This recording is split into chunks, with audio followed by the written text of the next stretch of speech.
Welcome to A Year of War and Peace. I'm your host, Brian E. Denton. A Year of War and Peace is a daily, year-long, chapter-by-chapter reading of and meditation on Leo Tolstoy's epic novel, War and Peace.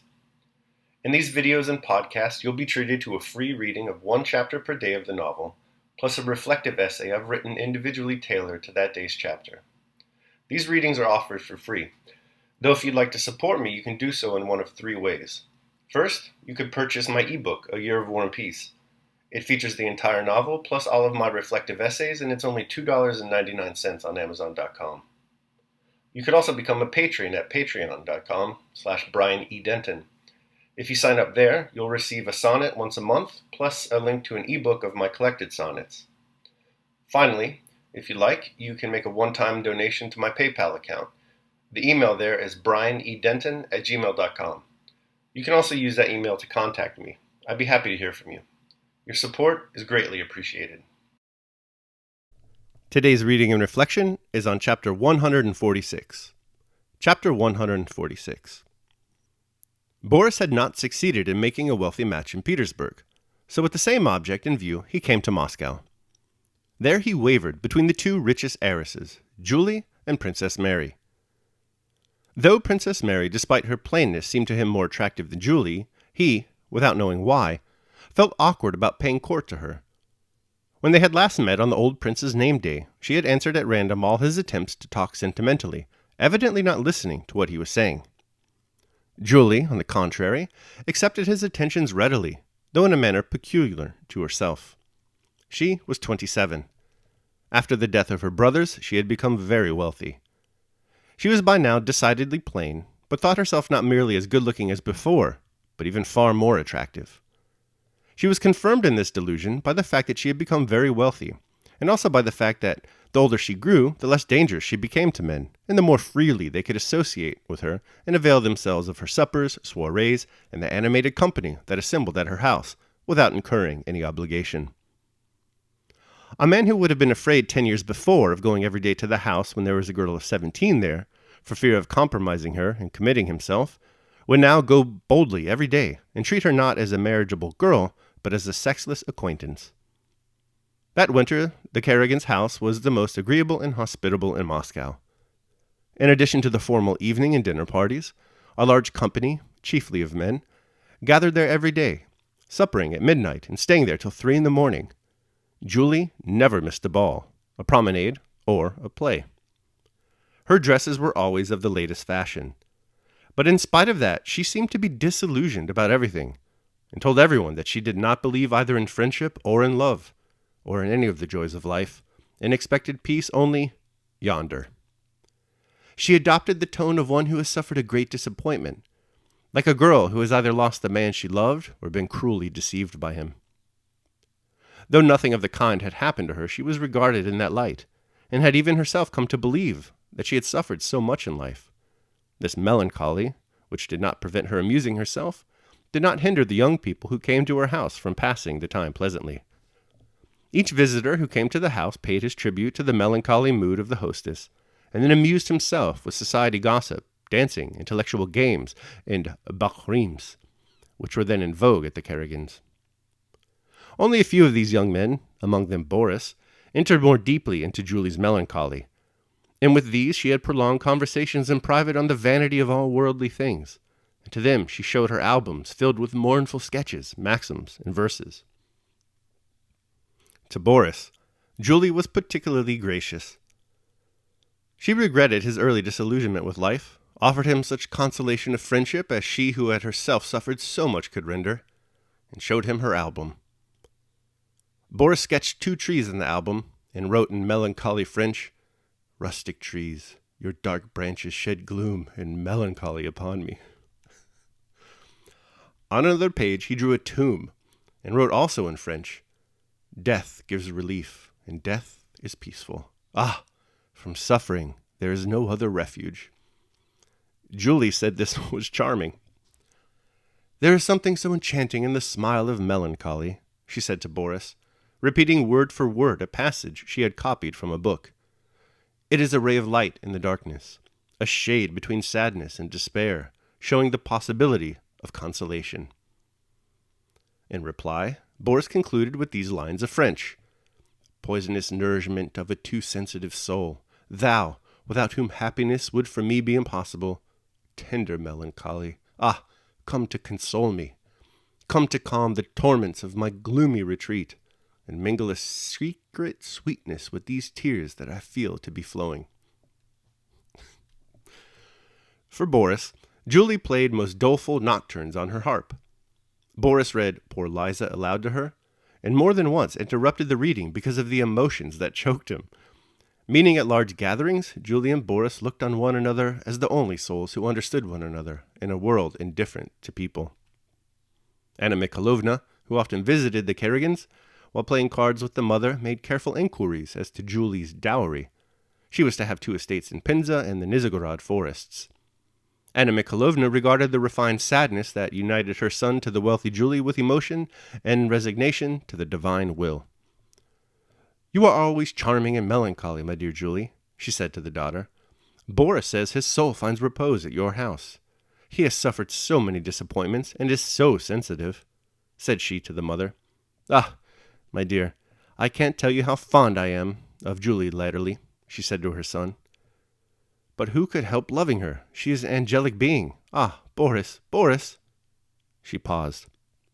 "And how I pity her mother," she went on. "Today she showed me her accounts and letters from Pinza. They have enormous estates there. And she, poor thing, has no one to help her, and they do cheat her so." Boris smiled almost imperceptibly while listening to his mother.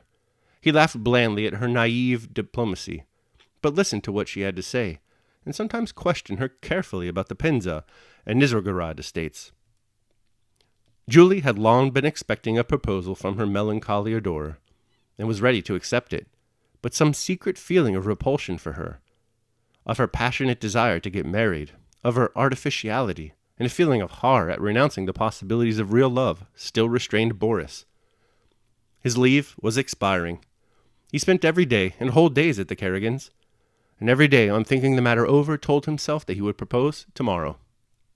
But in Julie's presence, looking at her red face and chin, nearly always powdered, her moist eyes, and her expression of continual readiness to pass at once from melancholy to an unnatural rapture of married bliss, Boris could not utter the decisive words, though in imagination he had long regarded himself as the possessor of those Penza and Nizhegorod estates, and had apportioned the use of the income from them. Julie saw Boris's indecision, and sometimes the thought occurred to her that she was repulsive to him. But her feminine self-deception immediately supplied her with consolation, and she told herself that she was only shy from love. Her melancholy, however, began to turn to irritability, and not long before Boris's departure she formed a definite plan of action. Just as Boris's leave of absence was expiring, Anatoly Kuragin made his appearance in Moscow, and of course in the Karagins' drawing room, and Julie, suddenly abandoning her melancholy, became cheerful and very attentive to Kuragin. "My dear," said Anna Mikhailovna to her son, "I know from a reliable source that Prince Vasily has sent his son to Moscow to get him married to Julie. I am so fond of Julie that I should be sorry for her. What do you think of it, my dear?" The idea of being made a fool of, and of having thrown away the whole month of arduous melancholy service to Julie, and of seeing all the revenue from the Penza estates, which he had already mentally apportioned, and put to proper use, fall into the hands of another, and especially into the hands of that idiot Anatoly, it pained Boris. He drove to the Karagins with the firm intention of proposing. Julie met him in a gay, careless manner, spoke casually of how she had enjoyed yesterday's ball, and asked when he was leaving. Though Boris had come intentionally to speak of his love and therefore meant to be tender, he began speaking irritably of feminine inconstancy, and how easily women can turn from sadness to joy, and how their moods depend solely on what happens to be paying court to them. Julie was offended, and replied that it was true that a woman needs variety, and that the same thing over and over again would weary anyone. "Then I should advise you," Boris began, wishing to sting her. But at that instant the galling thought occurred to him that he might have to leave Moscow without having accomplished his aim, and have vainly wasted his efforts, which was a thing he never allowed to happen. He checked himself in the middle of the sentence, lowered his eyes to avoid seeing her unpleasantly irritated and irresolute face, and said, "I did not come here at all to quarrel with you. On the contrary, He glanced at her, to make sure that he might go on. Her irritability had suddenly quite vanished, and her anxious, imploring eyes were fixed on him with greedy expectation. I can always arrange so as to not see her so often, thought Boris. The affair has been begun and must be finished. He blushed hotly, raised his eyes to hers, and said, "You know my feelings for you." There was no need to say more. Julie's face shone with triumph and self-satisfaction, but she forced Boris to say all that is said on such occasions, that he loved her and had never loved any other woman more than her. She knew that for the Penzas estates in the Nizhegorod forest she could demand this, and she received what she demanded. The affianced couple, no longer alluding to trees that shed gloom and melancholy upon them, planned the arrangements of a splendid house in Petersburg, paid calls, and prepared everything for a brilliant wedding. All right, that concludes my reading of chapter 146. I think that's the funniest chapter in the book. I hope you liked it. I'm now going to proceed to my reflection on the same. A Year of War and Peace, day 146. It's 1811 in Moscow at Julie Karagina's house, and there won't be as much melancholy and disillusionment expressed in French until Jean-Paul Sartre temporarily misplaces his cigarettes at a left-bank cafe in 1947. Seriously, though, this new-look melancholy goth Boris and Julie makes for one of the funniest chapters in the novel. One of them, anyway. We start with Julie. She's upset. She's 27 years old and unmarried. At least her brothers have all died, and she's rich now, so she's got that going for her. It helps, too, as, miraculously, all the young men of Moscow suddenly seem interested in getting to know her a little better. One of these young men is our old friend Boris Drubetskoy. Boris, keen social climber, notices Julie has taken an interest in things melancholy after she shows him her album full of mournful sketches, maxims, and verses. He decides to adopt this disillusioned and melancholy manner.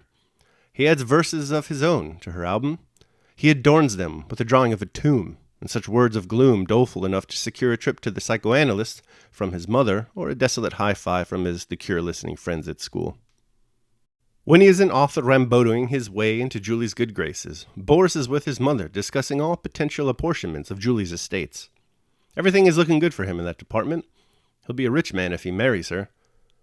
But there's still something wrong. He doesn't love her. There's a part of him that doesn't want to sacrifice real love for simple material gain. There is a bigger part of him, though, that wants to do exactly that. So when he learns that the rake Anatoly Kuragin is sniffing around the Karagina household in search of an estate or two worth of dowry, Boris, hesitant to waste so many nights of melancholy musings, marches right over to her house and proposes marriage.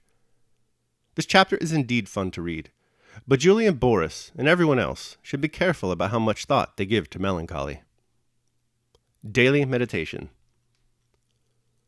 Such as are thy habitual thoughts, such also will be the character of thy mind. For the soul is dyed by the thoughts. Marcus Aurelius, Meditations. All right, that concludes my reading of and reflection on chapter 146. I hope you liked it. I sure did. Remember that if you'd like to support me, you can do so either by purchasing the ebook, A Year of War and Peace, becoming a patron at patreon.com, or making a one-time donation at PayPal. The links to all that are below in the show notes. Tomorrow we're going to be reading and reflecting on chapter 147. I hope you'll join me. Until then, take care of yourselves and others.